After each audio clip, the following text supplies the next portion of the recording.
Josip Broz Tito bio je doživotni predsjednik Socijalističke Republike Jugoslavije i vođa komunističke partije iste zemlje.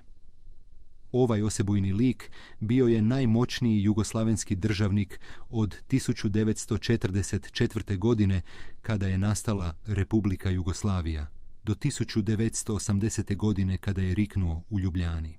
Josip Broz rođen je na području današnje Hrvatske, u mjestu Kumrovec 1892. godine, te je mali Joža imao vrlo slično djetinjstvo kao i svi njegovi vršnjaci u to doba.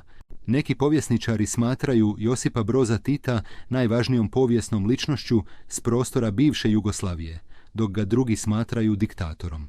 Na vama je da odaberete u koji ćete se tabor svrstati ili možete pak ostati nesvrstani ako vam to više odgovara. Zanimljivo je da je vojska Jugoslavije bila 4. sila u Europi po broju vojno sposobnih pripadnika i snazi naoružanja koje je posjedovala.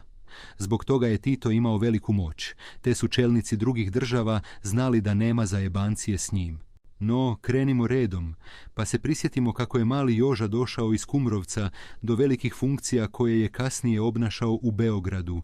Josip Broz je u rodnom Kumrovcu 1901. godine upisao 4-godišnju pučku školu. Nakon što ju je 1905. završio, počeo je raditi na Ujakovu imanju.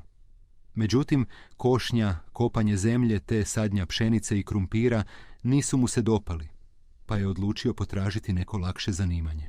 1907. godine otišao je u Sisak s namjerom da postane konobar.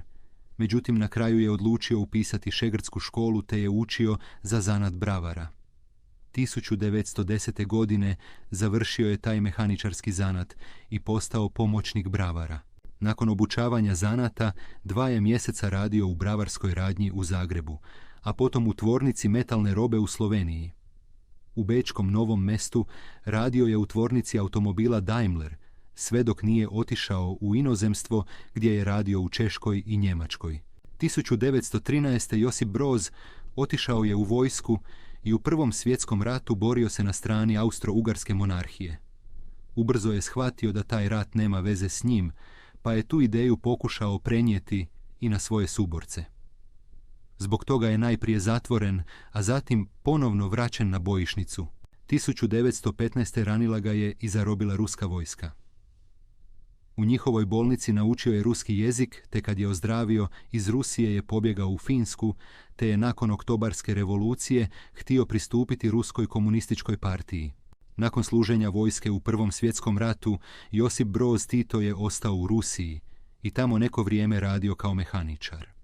U to vrijeme sve se više počeo upuštati u politiku i boriti za komunističke i partijske ideje.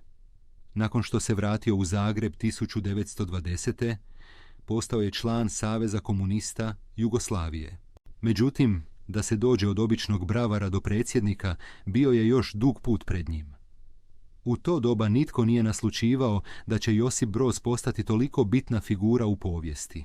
1925. godine počeo je raditi na brodogradilištu u Kraljevici, gdje je postao sindikalni povjerenik. Iste godine, nakon što je dobio otkaz, preselio se u Beograd i tamo radio u tvornici vagona. Međutim, i ovdje je dobio nogom u prkno zbog svojih komunističkih stavova. Nakon što nije uspio u Beogradu naći svoje mjesto pod političkim suncem, Tito se vratio 1927. godine u Zagreb, gdje je nastavio propagirati komunizam, zbog čega je nekoliko puta završavao u zatvoru. 1928. godine uhićen je i osuđen na 5 godina robije. Tek je 1934. godine pušten, ali uz uvjet da ne smije napustiti rodni Kumroveć. Ova presuda nije ga usporila, te je Tito promijenio ime i odselio se u Samobor, gdje je nastavio svoj partijski uspon.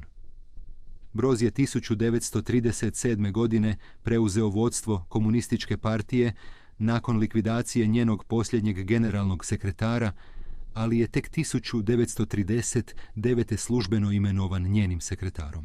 Tito je za vrijeme Drugog svjetskog rata bio vođa komunističke gerilske skupine koja se borila protiv talijanskih i njemačkih poltrona koji su u to vrijeme vladali teritorijem Jugoslavije. Nakon konačnog pada Hitlera 1945. Jugoslavija je formirana kao država, a Tito je postao prvi premijer, a kasnije i doživotni predsjednik. Njegov glavni konkurent za vlast bio je Ante Pavelić, koji je uz pomoć Talijana Benita Mussolinija formirao nezavisnu državu Hrvatsku, čijim je predsjednikom postao 1941. No, stanovništvo nije bilo zadovoljno diktaturom koju je provodio Pavelić, te su mnogi ljudi sposobni za borbu pristupili komunističkoj gerili.